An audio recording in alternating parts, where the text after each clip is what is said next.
RJ Harvey and DJ Giddens are two of our favorite sleepers in the 2025 running back class and have potential to be steals late in fantasy drafts in the rookie season. We discuss the top 6 running back sleepers in the upcoming draft on today's episode of Locked On Fantasy Football.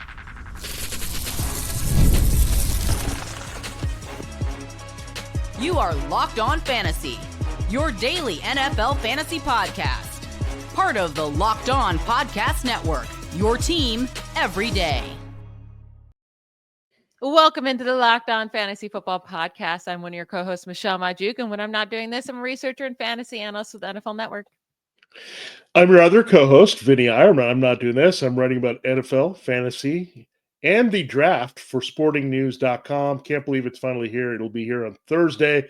We got a couple more pieces of business to take care of on the show. Then we'll get to break down actual players with actual teams. So excited about that. I cannot wait until these players actually have homes and we can discuss their outlook for fantasy, actually knowing where they're landed. But for now, we still have a lot to talk about before the draft because there's a bunch of running backs and wide receivers we haven't gotten into great detail yet on this podcast. But these are guys that we're looking forward to seeing where they land in the draft. And we think that they can be relevant for fantasy as soon as next year. So let's get into our top 6 sleepers in this running back class. Before we do that, I want to let you know that today's episode is brought to you by FanDuel. Right now, new customers can get $250 in bonus bets when your first $5 bet wins. All right, Vinny, I want you to give me your top sleeper in the 2025 running back draft class. Yeah, I talked about him a little bit when we did our mock draft. If you missed that, we did basically a top 24 rankings of the rookies for redraft and keeper/dynasty. And he was brought up. I didn't quite commit to him, but I wanted to save him for the show. It's RJ Harvey of Central Florida, otherwise known as UCF. 5'8", 205 pounds. So that should tell you what type of runner he is a little bit already. Change of pace guy, get him in the open field, has pretty good speed and quickness. So he's a bit of a home run hitter, a little undersized there to handle early down power work, but I think he could be very busy in a lot of different offenses, a complementary guy there to look at. He could be a little bit of DeAndre Swift early in his career. That's a good comparison here, where he could be busy in the passing game, kind of make his numbers that way in half or full point PPR. Again, it may not happen right away, but say a team waits a little bit and it's like the Steelers or the Cowboys, and they just wanted to not use that early pick on a running back. They could go in this direction. Denver is another team we look like. Cleveland needing a replacement. So there are some really good landing spots for some of these backs that are going to be outside of the early picks of the position. But I think early for this position, I get it that we might have 2 in the first round, Ashton Denton or Marion Hampton, but a lot of them are going to go in the second and third round. So it's going to be pretty equal. I'm not going to say the talent separates all that much, but it's more about the landing spot, right? Can they get to where they can maximize their skill set? So Harvey has to go to a team where there's maybe an established power back. He doesn't have to be. You'd have more value if he didn't. But I think he could see a busy role as a receiver. He's got some explosive qualities. So good compact runner, showed up at the Senior Bowl. And again, I like this prospect a lot for those missing on those early bigger name prospects. Yeah, I mean, his production at UCF was just off the charts the last couple of years. Over 1,400 rushing yards in both those years, 16 rushing touchdowns in 2023 and 22 rushing touchdowns in 2024. And like you said, he adds that receiving capabilities as well. He definitely was an option for me here, but I was going with a different guy who I'm a little bit more excited for as an overall running back. It's DJ Giddens out of Kansas State. Just watching him, it's really, really fun to watch his tape because he's such a patient, fluid runner. He just looks so smooth out there. He makes everything look so effortless. He has a solid build at 6 foot, 212 pounds. So it's not like he's going to be like a huge power back, but it's a fine enough size for an NFL running back. And then he showed off his athleticism at the combine, posting a 4.43 40, nearly a 40-inch vert jump at 39.5. And then I love it when they're athletic plus the production is also there, right? Like, I don't care about your athleticism if you couldn't do anything in college. Like, what does it matter if you couldn't be productive? But he was highly productive at Kansas State, averaging nearly 103 rushing yards per game in his 25 starts at Kansas State. And then each year he continued to get better with his last year there, putting up 1,600 scrimmage yards, averaged 7.1 yards per touch last season, which ranked second most among any FBS player with at least 200 touches. And then his explosiveness and burst is what really gets you excited about those home run plays that he offers as well. He gained at least 15 yards on 55% of his rushing attempts in 2024. That's an insane rate, third highest rate among all FBS players last year. I do think he has the capability to be a 3-down back, not like an elite receiving back, but he can catch the screens. He can do enough. I do think he's being overlooked, and if he goes in the 3rd or 4th round, I think he could be a steal in fantasy drafts that people are overlooking.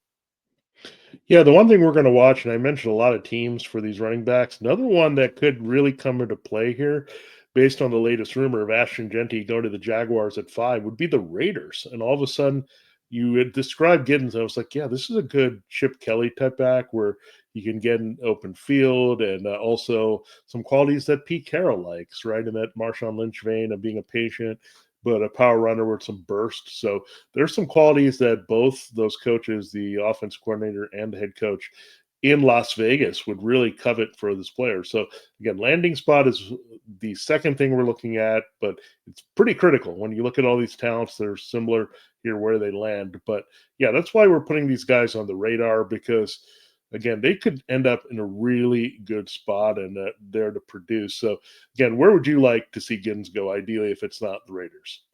There's so many teams that are going to still be looking for the running back position in the 3rd, 4th round. And, if a team like Washington Commanders haven't taken a running back yet in those first 2 rounds, I do think he can offer that speed that's just not there right now in the backfield, and that specialness to break those home run hits. So Washington would be probably my top choice if I had one. Yeah, that's a good team to put on the radar as well. We're going to watch these teams carefully.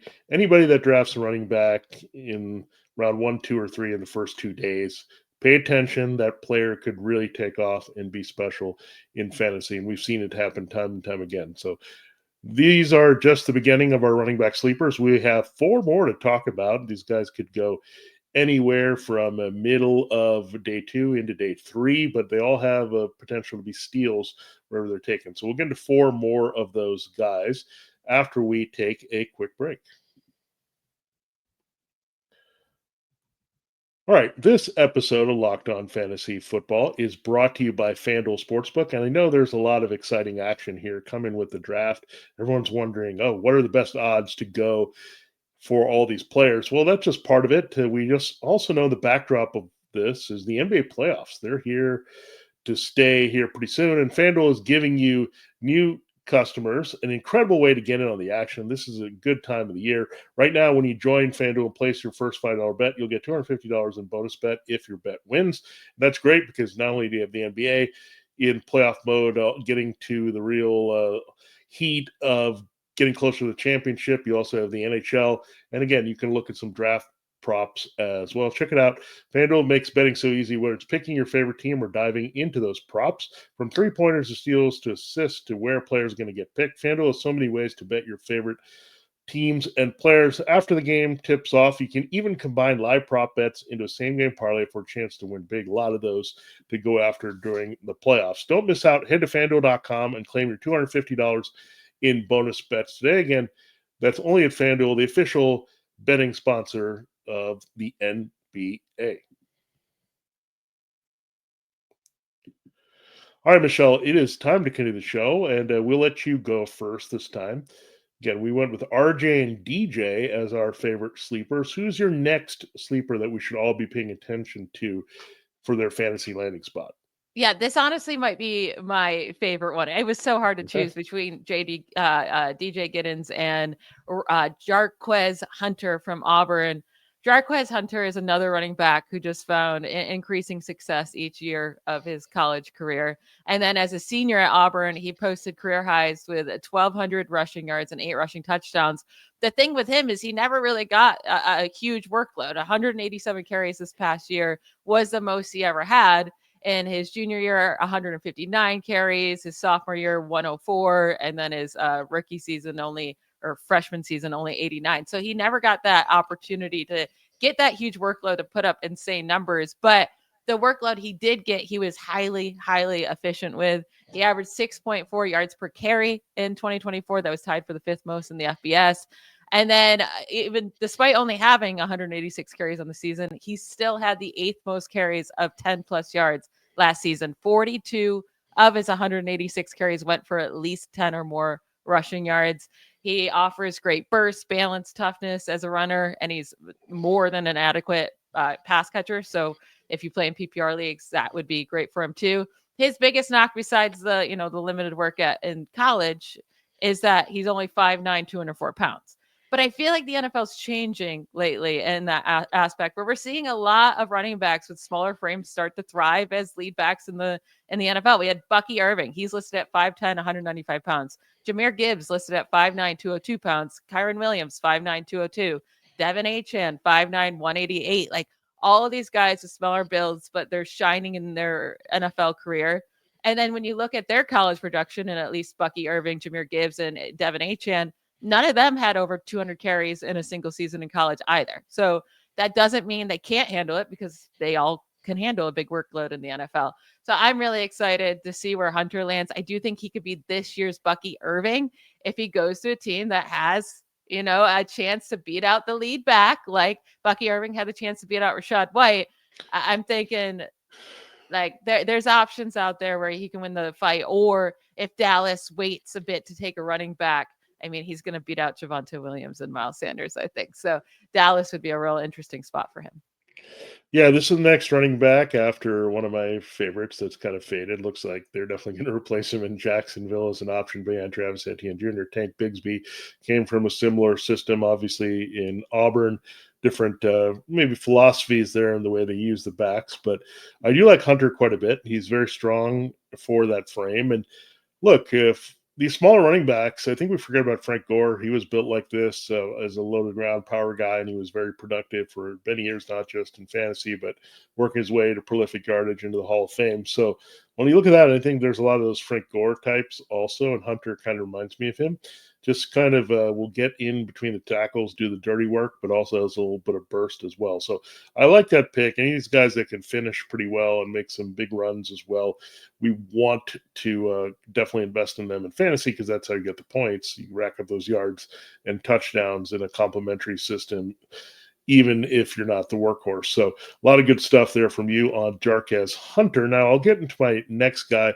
He's a fun name to say, and maybe that's why I picked him. Okay, no, that's not the only reason I picked him, but Bashal Tutin of Virginia Tech. I'm just like, that's a unique name. Let's just say that. He is a very good runner at the zone blocking scheme type. So when you look at 5'9", 206, again, another back that stands a little bit lower, but we've seen this. So he reminds me a little bit of Elijah Mitchell on the 49ers, where he has a back that fits well in that system, right? Could he be a strong backup to somebody? We know the 49ers might be in the market for a little bit of an upgrade, right? With Jordan Mason gone from that situation, and Elijah Mitchell just not in the mix anymore. So they might be looking to stash someone behind Christian McCaffrey. You could also look at the Dolphins. They might need a little bit of depth behind Devin Achane after moving on from Raheem Mostert. So there's a lot of places that you could look at with Tutin landing. But yeah, that 49er style system that we see, maybe he's a good handcuff down there in Atlanta. That's a different type of running, but still, he might end up as a Bijan Robinson understudy. So at the worst, I think he's got good handcuff material written all over him if he can land in that right scheme. He's got some quickness. He's very decisive in getting downhill as well. So all these guys, the one thing in common, they can do one thing really well, but they also have some complete traits that we can tap into. Yeah, the 49ers were instantly what I was thinking of here. They love to take running backs in the third, fourth round, like the middle round running backs they love to take. And Christian McCaffrey getting older, dealing with the Achilles tendonitis. He says he's fine, but you never know when that will flare back up. So right now it's really just Isaac Orendo behind Christian McCaffrey with Elijah Mitchell gone, with them trading away Jordan Mason. So yeah, if he could be the backup to Christian McCaffrey, that would be a serious, strong handcuff right there that we'd feel comfortable with. So I like your pick here, and I would love for the 49ers to grab him in the middle rounds. Yeah, for sure. I mean, again, some of these guys can be valuable. We know there's people that we don't even have on our fantasy radar during draft time that we pick up on waivers, and all of a sudden they can be league winners out of any situation where they take advantage of an injury to keep going. So these are definitely guys we want to target in that sense as well. Now, the other two guys, you might actually have seen them run more than all the guys we've talked about before because they were on prominent teams that won a lot of games and were in the playoffs. So you probably have seen those guys run a little bit more. We'll get into who those two guys are in our final segment.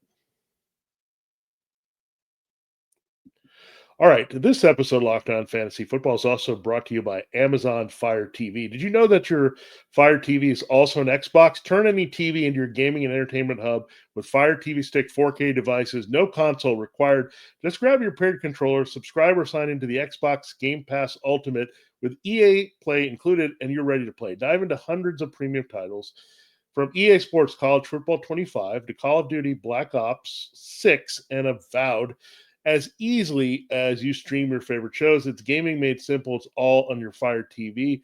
You can expect the latest technology there from Amazon Fire TV when you're gaming because you want to have elevated playing and you want to stay at your highest competitive level.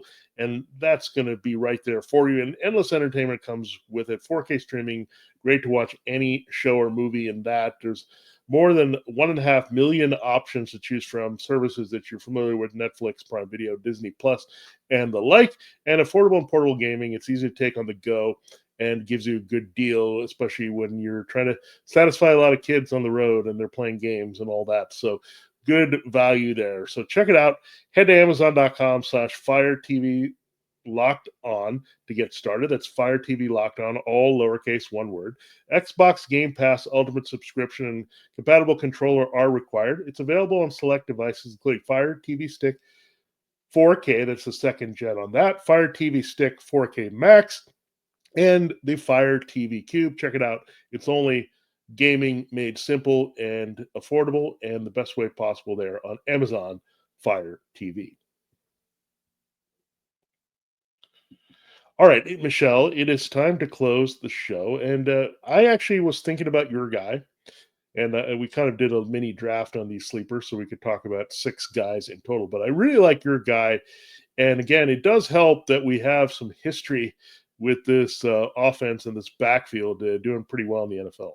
Yeah, I'm a big Texas fan, so I'll put that out there. I might be biased, but Jayden Blue, he's going to be drafted later in the NFL draft for sure. Like, I won't be surprised if he falls to the 5th round, because he just didn't get a lot of chances to showcase his work and his skill set at Texas because the first couple seasons he was there, he's first behind Bijan Robinson, and then second he was behind Jonathan Brooks in his sophomore season. I mean, those are two guys who went. I mean, Bijan went super early in the NFL draft, and Jonathan Brooks still went second round despite having the ACL tear. So he finally got his chance to get a bigger workload in his last year here at Texas this last season.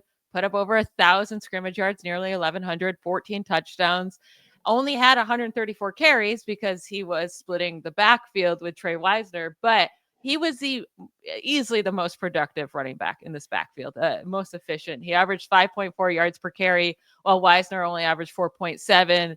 Jarek Gibson, the third running back on the roster, only 4.8 yards per carry. And then same thing with yards per reception. I mean, it was at 8.8 for Jayden Blue. That's fantastic for a running back. He's very good as a receiving back. He can run routes. He can catch those wheels. He's just so explosive and fast too. He's only 5'9", 196 pounds, but I already talked about all the running backs that have been succeeding at that size in the NFL as of late. And then he has 4.38 speed. He's a big play machine. Like, that's what we're looking for when we're talking about sleepers in fantasy. When he gets the chance to touch the ball, can he have a home run hitter? Can he get a bunch of receptions? And I think he can. His biggest issue too, outside of like the lack of getting a lot of touches in college, is that he turned the ball over far too much. He had 5 fumbles in 2024. And again, only 134 carries. So that's a big issue. He's going to have to work on that, or else he's never going to see the field in the NFL. But I would love him to join the team. Like, if the Bears end up waiting a long time to take a running back and they're like, Swift can be our starter still, right? Put in Jayden Blue in there to be kind of your Jahmyr Gibbs type, and that could get real interesting. Yeah, I mean, I do like this prospect a lot. I mean, Texas just ends up with really talented running backs. I mean, they really end up with talented players at all skill positions at this rate. I mean, they had two draftable quarterbacks at the same time battling each other. So this is just a good program with Steve Sarkisian producing offensive skill talent. Another guy who stands 5'9", seems like a lot of running backs are 5'9", It's 5'9", a smaller class 196. for sure. Yeah, yeah. So, and look, the size, we're not so worried about the size. It's kind of interesting. The wide receivers are bigger and the running backs seem to be smaller, but I think you find the sleepers like scattered throughout at these positions. So, when you look at what Jayden Blue can do, I just really like this pick by you again. He has some chunk run ability as well, some pretty good speed as well, but he just needs to be consistent. I think that you made a good point about the ball security, being able to stay on the field. If he can stay on the field, he can be rather productive in the NFL, but that's going to be the one question mark with him. Now, my last guy is from a big name program, and we've seen some recent backs from Michigan enter the league, namely Blake Corum last year. He was kind of Blake Corum's tag team partner there when they went on the national title run. It's Donovan Edwards. This guy you've heard of if you followed college football in the past few years. I mean, this has been a primary rushing attack team, and Edwards has been a centerpiece of it, as well as Corum, who was a big workhorse for this team. So when you look at Donovan Edwards, he's 5'11", 205, so that makes him a giant, right? Next to these 5'9" guys, a whole 2 inches taller. So all of a sudden, he's a big looking back. But he's a very good power runner. I mean, what else do you expect? It's a Jim Harbaugh type of offense that's still lingering there. Like he's going to pound it and go in between the tackles. Also, maybe not as used in the passing game, much like J.J. McCarthy, who's upside was limited based on the run heaviness of that team. I think there's some with Edwards on the flip side, not knowing exactly what kind of receiving help he could provide. But I think he's more than a zero in that capacity. I think he's better than Blake Corum in giving you potential receiving help as well. So I do like Donovan Edwards quite a bit. I think his game translates. We'll see. Do the Chargers want a reunion with this guy? Do a team like the Ravens that are kind of Chargers, Michigan adjacent with the other Harbaugh, do they look at him as a potential backup understudy to upgrade that situation behind Derrick Henry? So there's kind of a lot of possibilities where Donovan Edwards could end up as a premium handcuff, and so could Jayden Blue. So that's where we have to go again. Not all these running backs we talk about are obviously going to be super fantasy assets. We struggled last year to have too many fantasy assets and running back. So I think just watch out for these guys. We're just putting them on your radar for whatever team they land on. They have a chance to really climb up the depth chart and have a significant role. So I'm excited about what all these guys can really do, Michelle. It's interesting with Donovan Mitchell because, like, you saw it in his second year at Michigan. It was like he was so explosive and had all these huge home run plays and was so productive and efficient. And then the next 2 years, he just completely kind of falls off with efficiency completely. And those big plays just kind of disappear. He's definitely going to have to work on his vision and his patience. And it will come down to scheme and where he lands and his opportunity. But definitely a guy to keep an eye on. That will be it for today's episode. I want to thank you all for making Locked On Fantasy Football your first listen today. For your second listen, find the Locked On NFL mock draft available on Locked On NFL Draft. Go inside the Locked On War Room for all 32 picks in the ultimate 7-episode series. The Locked On NFL mock draft available now on Locked On NFL Drafts YouTube or wherever you get your podcasts. We'll be back tomorrow talking about wide receiver sleepers in the 2025 draft class, so don't miss it. Bye, y'all.